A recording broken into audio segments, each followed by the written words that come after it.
Hola, hola. ¿Cómo están? ¿Qué creen? Hoy venimos a presentarles el viaje educativo que hicimos con mi equipo y yo al Museo de Memoria y Tolerancia, el cual vamos a hacer nuestra primera parada a la trascendencia de la palabra genocidios. Se caracteriza por la intención de destruir o hacer daño a un grupo debido a su identidad, ya sea étnica, religiosa, nacional o racial. Hitler, líder del partido nazi, fue responsable de promover una ideología antisemita que culminó en el Holocausto. Hitler expresó sus creencias antisemitas, donde culpaba a los judíos de la decadencia de la sociedad alemana tras la derrota en la Primera Guerra Mundial y la propagación del comunismo. Sostenía teorías conspirativas acerca de una supuesta influencia judía en los medios de comunicación. Estas creencias extremas llevaron a la implementación de políticas antisemitas, como leyes que privaron a los judíos de sus derechos civiles y los segregaron de la sociedad alemana. Con el tiempo, la persecución escaló hasta el exterminio sistemático en campos de concentración y exterminio. Esto durante el Holocausto, un acto de brutalidad inimaginable. La influencia de Hitler sobre las personas fue profunda y trágica, ya que Hitler era un hombre carismático y persuasivo. Tenía la habilidad para conectar emocionalmente con la audiencia y transmitir sus ideas con pasión. Esto atrajo a muchos seguidores. El régimen nazi utilizó la propaganda de manera astuta para difundir sus mensajes y manipular la opinión pública. Esto a través de medios como periódicos, radios, eventos públicos, en donde también se difundieron imágenes y narrativas que movían la ideología nazi. Demonizaban a grupos específicos, especialmente a los judíos. En un contexto de post-Primera Guerra Mundial, Alemania enfrentaba desafíos económicos y sociales. Hitler supo utilizar el descontento y ofreció respuestas radicales para los problemas del país, para presentarse como un líder fuerte y capaz de restaurar la grandeza de Alemania. La influencia de Hitler en los genocidios se centró principalmente en la implementación del Holocausto, que fue el genocidio sistemático y planificado contra los judíos europeos. Su liderazgo fue central para la planificación y ejecución de políticas genocidas. Hitler supervisó la creación de campos de concentración y exterminio, ya que había una persecución y asesinatos. Antes de entrar o de separar a los judíos, todos tenían un triángulo amarillo en forma de identificar que eran judíos y un triángulo más dependiendo de su vida. Por ejemplo, el brazalete sabía marrón, que equivalía a gitanos, el violeta eran testigos de Jehová, el rosa homosexuales, verde delincuente, rojo prisionero político, negro asocial y azul emigrante. Los nazis construyeron diferentes tipos de campos para diferentes propósitos, entre ellos el campo de concentración, que estos campos fueron establecidos para detener a personas que eran percibidas como enemigos del régimen nazi. Los prisioneros en estos campos eran sometidos a trabajos forzados, condiciones de vida extremadamente precarias y maltrato sistemático. Uno de los primeros campos de concentración fue establecido en 1933. Campo de exterminio era donde estaba diseñado específicamente para la aniquilación de personas, principalmente judíos, equipados con instalaciones diseñadas para matar eficientemente a grandes cantidades de personas como cámara de gas. También estaban los campos de trabajo forzado, donde muchos prisioneros en campos de concentración fueron utilizados como mano de obra esclava en la producción de bienes y materiales para la maquinaria de guerra nazi. Las condiciones de trabajo eran extremadamente duras y la mayoría de los prisioneros no sobrevivieron mucho tiempo. La constitución y operación de estos campos de concentración y de exterminio fueron parte de la aplicación sistemática de la solución final. La palabra tiene un poderoso impacto en la gente, ya que la comunicación verbal es una herramienta fundamental para expresar ideas, transmitir emociones, compartir información e influir en la percepción de los demás. Ya que las palabras pueden persuadir y convencer, puede haber una motivación a la acción o fomentar la adopción de determinadas creencias. Ahora vamos vamos con nuestra segunda parada, que es la violencia generada a través del uso del lenguaje y la creatividad en el Holocausto. En el campo de concentración, todo contacto social entre los prisioneros está estrictamente controlado por el sistema y por ello, la política de dominación total ejerce una grave influencia en cualquier intercambio comunicativo. En consonancia con la autora, el sociólogo Zofsky afirma que el poder absoluto en el campo lleva una marcada restricción de la temática tratada por los reclusos. Las conversaciones giraban por lo general alrededor de la comida, las enfermedades, los asuntos vitales. Así como de estandarizadas estaban las situaciones, así delimitado era el lenguaje. Era una lengua de emergencia para una situación extrema. En efecto, la situación del terror absoluto interfiere y determina las relaciones entre los reclusos, de manera que resulta inevitable que las convenciones lingüísticas se vean alteradas también. En realidad, siguiendo a Eichberg, aniquilar las formas de sociabilidad humana es uno de los objetivos del totalitarismo nazi de los campos. Eichberg propone, en consonancia con Auschwitz, una perspectiva diglósica del sistema concentracionario. El idioma alemán, la única variedad alta y todas las demás lenguas minorizadas, oficialmente prohibidas por el régimen, coexisten y se relacionan a través de una vía de influencia determinada. Es evidente que los idiomas no oficiales del campo necesitan tomar elementos de la lengua de poder y reproducirla.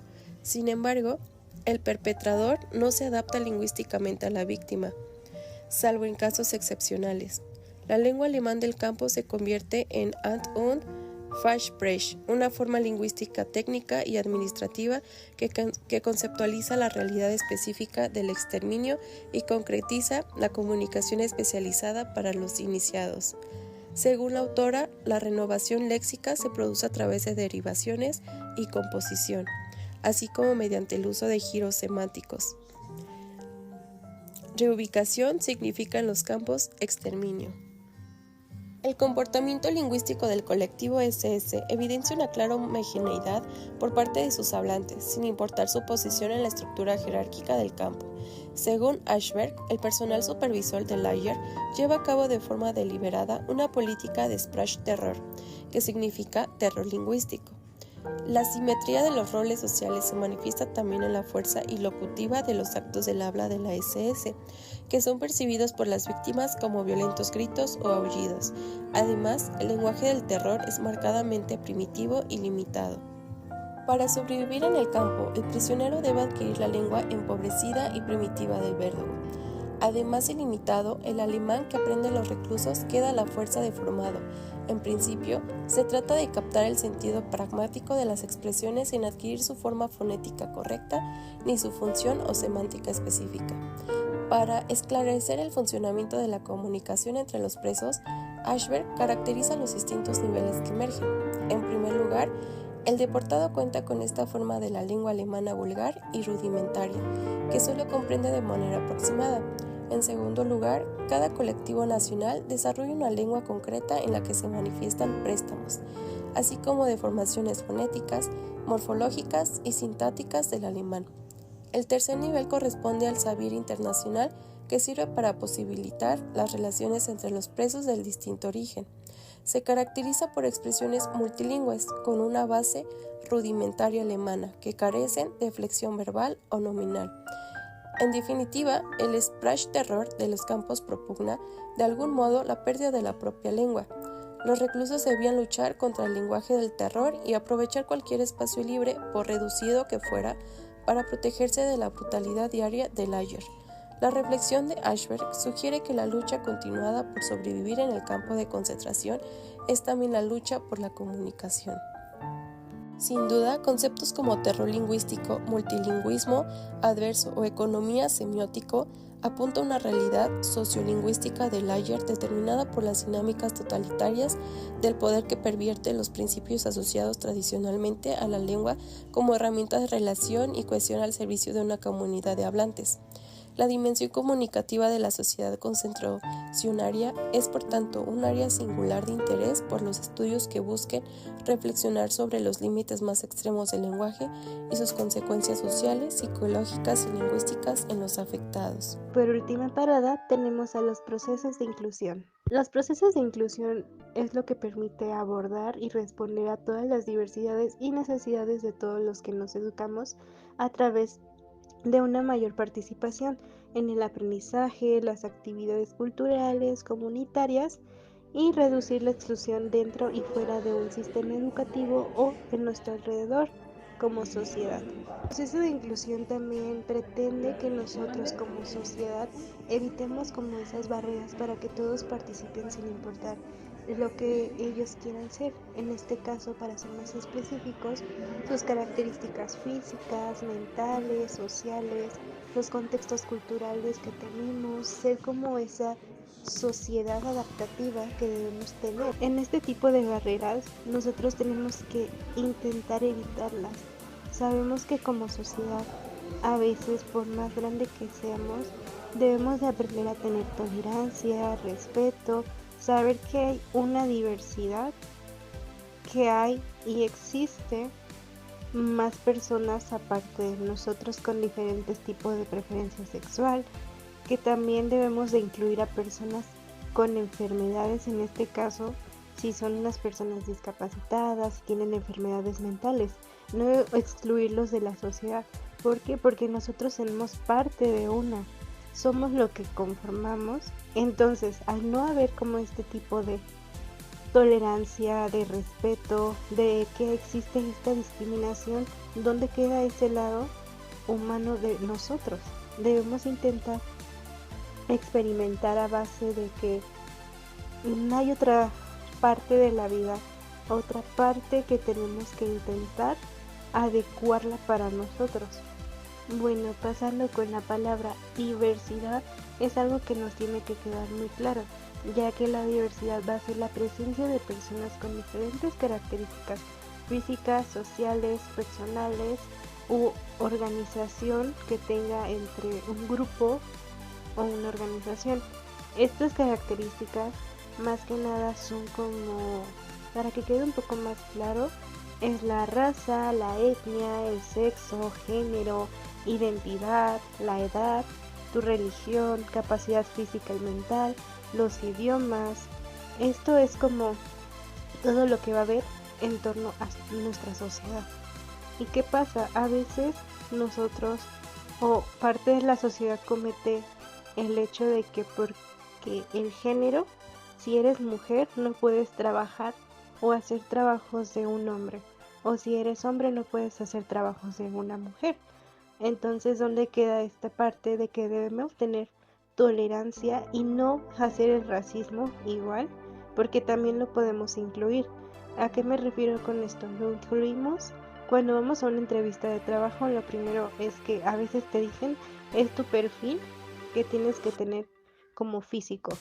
Si eres moreno, si eres negro, si eres güero, en este caso es como eso. No te van a contratar porque si eres moreno o si eres güero. Si vas a una empresa de, no sé, una empresa cualquiera y tienes tu perfil, estás muy calificado y llega de pronto y te dice no, la persona no te podemos contratar porque eres una persona negra. O sea, ¿dónde queda esa tolerancia, ese respeto que debemos tener como una sociedad? ¿Dónde queda el aprendizaje? Porque eso sí, también el aprendizaje desde pequeños. Si a nosotros nos enseñan con esto, vamos a aprender y crecer con estos tipos de calificaciones, o más que nada unos como clasificación para las personas. O sea, vamos a ir clasificando a las personas de no, esta persona es morena, esta persona es morena, y también creemos como esa base de que una persona negra es grosera, que va a ser violenta, que te va a asaltar, o también por la forma de vestir. No solamente aquí entra como la raza, sino, o sea, toda tu identidad. O sea, si tú vas a una empresa o estás caminando por la calle como tú quieres, como tú te defines. Y de pronto escuchas a alguien que dice, no, te va a saltar, vete, vámonos de aquí, o no sé, es como de, o sea, no, ¿por qué? Si solamente te están viendo por un estereotipo que la misma sociedad plantea. Y me quedo siempre con lo que dicen de la frase, no juzgues un libro por su portada.